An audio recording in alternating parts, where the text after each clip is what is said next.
ये पूरे एमआईएम के समर्थक है, क्या बोलेंगे भाई?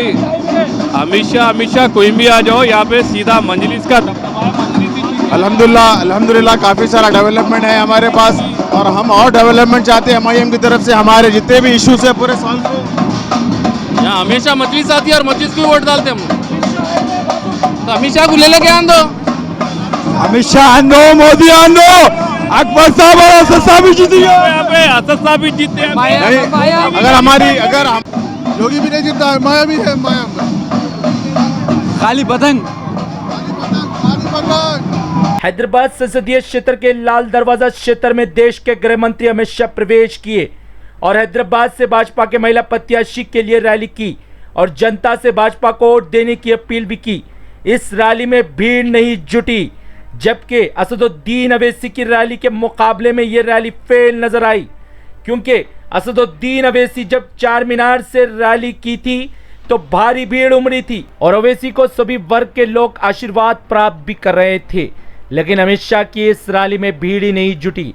भारत की तरक्की के पत्रकार ने भाजपा के महिला प्रत्याशी माधुरी लता से लगातार प्रश्न पूछने का प्रयास किया। इस संबंध में मीडिया से बचती नजर आई। अमित शाह की इस रैली में कैमरामैन की बड़ी संख्या, पुलिस कर्मियों की बड़ी संख्या और सुरक्षा बल की बड़ी संख्या देखने को मिल रही थी।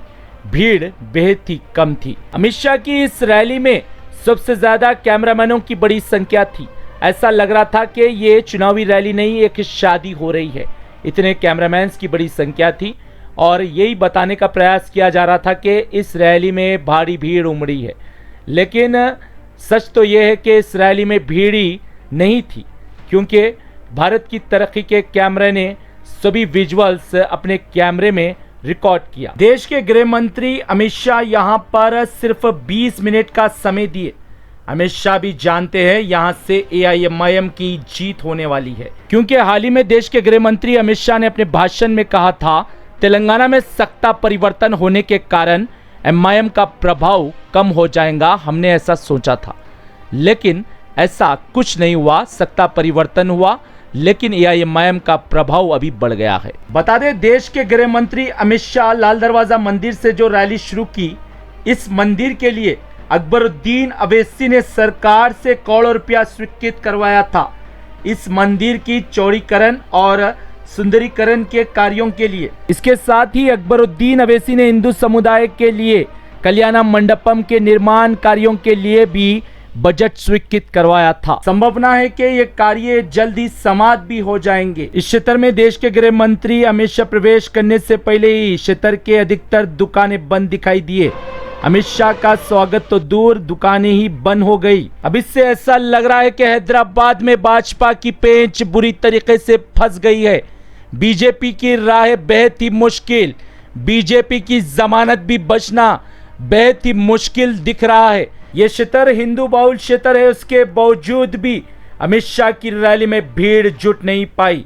हाल ही में बीजेपी के महिला प्रत्याशी नामांकन पत्र दाखिल करने से पहले चार मीनार से रैली की थी। ये रैली भी फेल हो चुकी थी, लेकिन आज की अमित शाह की रैली भी फेल हो गई है। एआईएमआईएम पार्टी ने सभी वर्गों के लोगों के दिलों पर राज किया है, ऐसा लग रहा है। ओवैसी ने सभी वर्गों को पूछा है। वहीं एआईएमआईएम के फ्लोर लीडर अकबरुद्दीन अवैसी ने अमित शाह की रैली से पहले हैदराबाद संसदीय क्षेत्र के अधिकतर क्षेत्रों में रैली की और जनता से मिलकर अपने भाई असदुद्दीन अवैसी के लिए आशीर्वाद मांगा। सभी वर्ग के लोग अकबरुद्दीन अवैसी का भी भव्य स्वागत कर रहे थे। अकबरुद्दीन अवैसी को फूल मालाएं पिना रहे थे। अगर आज की अकबरुद्दीन अवैसी की रैली और अमित शाह की रैली को भी जोड़कर देखें तो भी देश के गृह मंत्री अमित शाह की रैली कामयाब नहीं हो पाई, क्योंकि अमित शाह की रैली में जनता से ज्यादा सुरक्षा बल, पुलिस कर्मी और कैमरामैनों की बड़ी संख्या थी। तो अकबरुद्दीन अवैसी के रैली में भारी भीड़ थी, जनता थी, गरीब थे लोग, सभी अकबरुद्दीन अवैसी को भी आशीर्वाद दे रहे थे। चुनाव के तारीखों की घोषणा के बाद से ही एआईएमआईएम के लिए जनता में बेहद ही उत्साह देखने को मिल रहा है और असदुद्दीन अवैसी जब जनता के बीच जा रहे हैं तो त्योहार जैसी स्थिति भी देखने को मिल रही है। इतनी भीड़ अवैसी से मिलने के लिए उमड़ रही है। असदुद्दीन अवैसी ने जिस प्रकार से हैदराबाद में विकास और प्रगति करवाई और सबका साथ और सबके विकास का संकल्प लिए हर वर्ग के लोगों के कार्य किए, आज उसके ही परिणाम हैं जो आज जनता असदुद्दीन अवैसी पर विश्वास करती है और असदुद्दीन अवैसी के लिए आज जनता में उत्साह देखने को मिल रहा है। असदुद्दीन अवैसी के लिए हैदराबाद संसदीय क्षेत्र में एक नया नारा लग रहा है, आ रहा है शेर मेरा सच्चे दिल से बंधन है, अभिनंदन है अभिनंदन है। ये नारा ओवैसी के लिए लग रहा है और ओवैसी की जीत अब तय मानी जा रही है। असदुद्दीन अवैसी इतिहास रचेंगे, ये एआईएमआईएम के सभी विधायक जमीन मजबूत कर रहे हैं, तो उनके भाई अकबरुद्दीन अवैसी भी असदुद्दीन अवैसी के लिए जनता के बीच मजबूत उपस्थिति दर्ज करा रहे हैं। आज अकबरुद्दीन अवैसी कड़ी धूप में पैदल चलते हुए अकबरुद्दीन अवैसी ने अपने बड़े भाई असदुद्दीन अवैसी के लिए जनता से वोट देने का अनुरोध किया। अकबरुद्दीन अवैसी ने कहा, मेरा स्वास्थ्य खराब है, उसके बावजूद भी मैं आपके बीच उपस्थित हूँ। ये चुनाव को हल्के में ना ले, ये चुनाव बेहद ही बड़ा चुनाव है, ये चुनाव को बेहद ही गंभीरता से ले और वोट की ताकत से भाजपा को मुंहतोड़ जवाब दे। इस समय अकबरुद्दीन अवैसी के साथ विधायक जुल्फिकार अली, एआईएमआईएम के एमएलसी मिर्जा रियाजुल हसन अफंदी एवं एआईएमआईएम के क्षेत्र के नगर सेवक, वरिष्ठ कार्यकर्ता, सक्रिय कार्यकर्ता भी उपस्थित थे। ब्यूरो रिपोर्ट, भारत की तरक्की।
निकलेंगे और अपने हक राय गोई का इस्तेमाल करेंगे।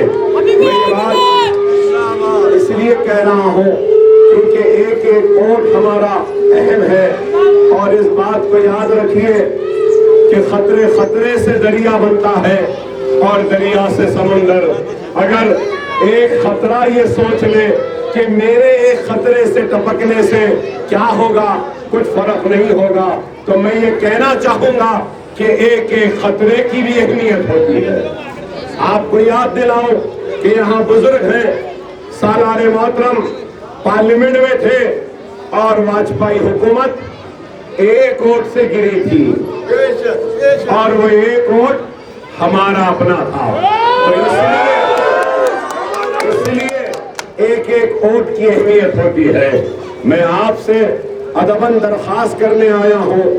मैं चाहता तो था कि हर घर पर जाऊं, हर घर पर दस्तक दूं, हर दरवाजे पर खड़े रहकर हर मेरे मुसलमान भाई का शुक्रिया अदा करूं, क्योंकि 13 साल पहले मेरे साथ जो हादसा हुआ था और उस हादसे के बाद अगर आज जिंदा हूं, आपके दरमियान में हूं, आपसे मुखातिब हूं, तो एहसानमंद हूं आपकी दुआओं का कि आपकी दुआएं थी जो मुझे मौत के दरवाजे से भी खींचकर आपके दरमियान में खड़े कर आज काम ले रही है। मजलिस इत्तेहादुल मुस्लिमीन काम करती है, और हम सिर्फ जज्बाती नारे या जज्बाती तकारीर नहीं करते। आज हल्के चंद्रायन गुट्टे में करीब 20,000 बच्चों के तालीम का इंतजाम है। 12,000 खवातीन को हम हुनर की तरबियत देते हैं, और उसके बाद 5,000 बच्चों को 10th की, इंटरमीडिएट की, डिग्री की, नीट की और एफसेट की, नाटा की, आईएलटीएस की और दूसरे कोर्सेज की हम ट्रेनिंग देते हैं। और मुझे ये कहते हुए बड़ी मसरत वो खुशी हो रही है कि मुगलपुरे के हमारे सेंटर में यही आपके बस्तियों के करीब में रहने वाला एक लड़का है जो हुसैनी आलम से ताल्लुक रखता है। उस बच्चे ने, उस लड़के ने, आपको सुन के हैरत होगी, हमारे सेंटर पे हमने कोचिंग दी। बॉटनी में 60 आउट ऑफ 60, फिजिक्स में 60 आउट ऑफ 60, केमिस्ट्री में 60 आउट ऑफ 60, ज़ूलॉजी में 60 आउट ऑफ 60, इंग्लिश में 99, अरबिक में 99। आप अंदाजा लगाओ। न सिर्फ ये, बल्कि मैंने इस साल से जूनियर कॉलेजेस भी खोले हैं। हमारे स्कूल में, मेरे स्कूल में नर्सरी से लेकर 10th तक एक लड़की पढ़ी थी, और वो लड़की पढ़ने के बाद हमारे जूनियर कॉलेज में आई और पूरे जूनियर कॉलेज में टॉप करी है। 60 केमिस्ट्री में, 60 ज़ूलॉजी में, 60 बॉटनी में, और इस तरीके से ये लड़की पूरे हमारे कॉलेज में 97% मार्क्स लेकर आई। तो आज मैं बताना ये चाहता हूं कि हमारे पास भी काबिलियत है, सलाहियत है और हुनर है, लेकिन हमको मौके नहीं मिलते थे। जब मौके मिलने लगे तो आज दुनिया देख रही है कि हम दुनिया की इमामत करने की अहलियत भी रखते हैं, और वो दिन दूर नहीं कि हमारे नौजवान, हमारे तालीम याफ्ता बच्चे आगे बढ़कर इल्म के मैदान में इस दुनिया की इमामत करेंगे। मुझे इस बात का यकीन है कि अल्लाह सुब्हानहू व तआला मजलिस इत्तेहादुल मुस्लिमीन को और ताकत बख्शेगा और क़ुव्वत बख्शेगा। आज मैं काफी अरसे के बाद में यहाँ पुराने हमारे लोगों से मिलने का मुझे मौका मिला, और मुझे खुशी हो रही है कि इतने बरस के बाद आपके चेहरों को देखने का मौका मिला, आपसे मुसाफा करने का मौका मिला, आपसे हाथ मिलाने का मौका मिला। मैं मजबूर हूँ सेहत के हिसाब से नहीं, तो मैं हर घर, हर दर पर जाकर दस्तक देकर आवाम के दरमियान में रहना चाहता हूँ। जितनी भी हयात है, जितनी भी सांस है वो आपके लिए है, आपकी वजह से है। आपकी खिदमत करते करते इस दुनिया से रुखसत हो जाऊंगा। मेरी अपनी कोई ख्वाहिश नहीं है, मेरा कुछ भी मकसद नहीं है, बस यही है कि मजलिस ऐसी मजबूत हो, जिस मजबूत मजलिस को सालार ने हमारे हाथ में दिया था हम दुनिया से रुखसत होते वक्त, इससे मजबूत मजलिस इन नौजवानों के हाथों में देकर जाए। 13 तारीख को आसमान में